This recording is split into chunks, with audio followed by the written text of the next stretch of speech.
दाखल केलेली आहे. अनेक गंभीर आरोप त्यांनी थेट किशोरी पेडणेकरांचं नाव घेतलेलं आहे. मला नजर कैदेत ठेवलेलं होतं आणि माझ्यावर दबाव होता नितेश राणेंविरोधात प्रेस घ्यावं म्हणून. नाही, अत्यंत गंभीर आरोप आहेत आणि मुंबई उच्च न्यायालयात त्यांनी आता पिटिशन दाखल केलेली आहे. त्याचा निर्णय मुंबई उच्च न्यायालय देईल आणि मुंबई उच्च न्यायालयाच्या आदेशाप्रमाणे या संदर्भातली सगळी कारवाई ही केली जाईल.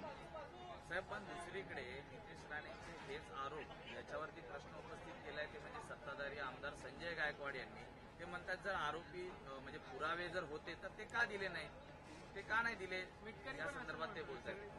असं आहे की याच्यामध्ये व्हिक्टीमच्या वडिलांनी मुंबई उच्च न्यायालयामध्ये याचिका दायर केली आणि त्याच्यामुळे पुरावे होते का नव्हते, काय असेल, या सगळ्या संदर्भामध्ये त्यांचं जे काही म्हणणं आहे आणि मला जे काही वृत्तपत्रातून मीडियातून लक्षात आलंय ते त्यांचं म्हणणं असं आहे की काही लोकांच्या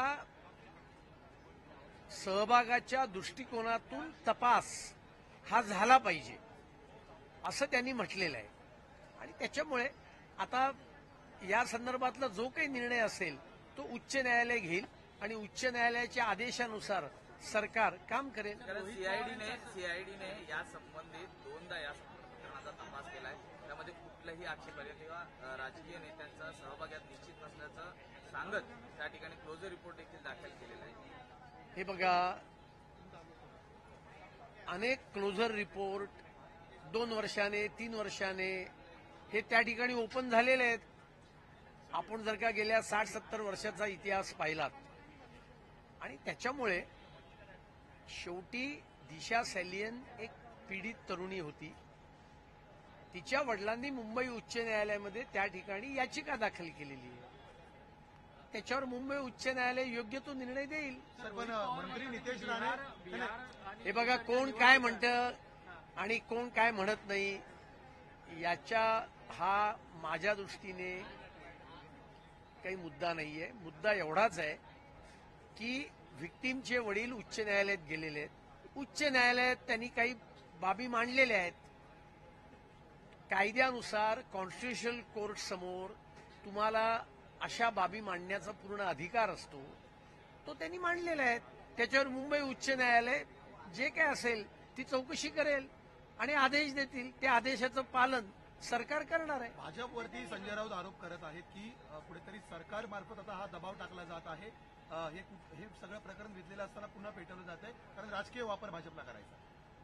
संजय राऊत ह्या काही शहाणे व्यक्ती नाहीयेत आणि त्यामुळे उभ्या महाराष्ट्राला हे माहिती आहे की ते कंपाऊंडरकडने औषधं घेत नसतात. व्हिक्टीमचे वडील उच्च न्यायालयात गेलेले आहेत. त्यांनी तिकडे आता याचिका दायर केलेली आहे. त्याच्या संदर्भात तुम्ही बातम्या दिल्या आहेत, तुम्ही प्रश्न विचारताय. याच्यामध्ये भारतीय जनता पार्टीचा काय संबंध आहे? यामध्ये नितेश राणे यांनी पूर्वीपासून हाच विषय लावून धरला होता, आरोप देखील केले होते. मग त्या आरोपांचं काय? ते तर भाजपचेच आहेत. बघा, सरकार सरकारच्या पद्धतीने काम करत असतं, कायदा कायद्याच्या पद्धतीने काम करत असतं आणि मी म्हटल्याप्रमाणे आता व्हिक्टीमचे वडील उच्च न्यायालयात गेलेले आहेत. उच्च न्यायालयाचा जो निर्णय येईल त्याच्यानुसार ते काम करते, सरकार काम करेल. बांगलादेशी कनेक्शन असल्याचं उघड झालं पोलिसांना. हे बघा, नागपूरमध्ये ज्यांनी ज्यांनी हिंसाचार करण्याचा प्रयत्न केला त्या सगळ्यांची पाळंमुळं खणून काढली जातील. ज्यांनी पोलिसांवर हल्ले केले त्यांचा माननीय गृहमंत्र्यांनी सांगितल्याप्रमाणे कबरीत जाऊन सुद्धा शोध घेतला जाईल आणि त्यांना सोडलं जाणार नाही.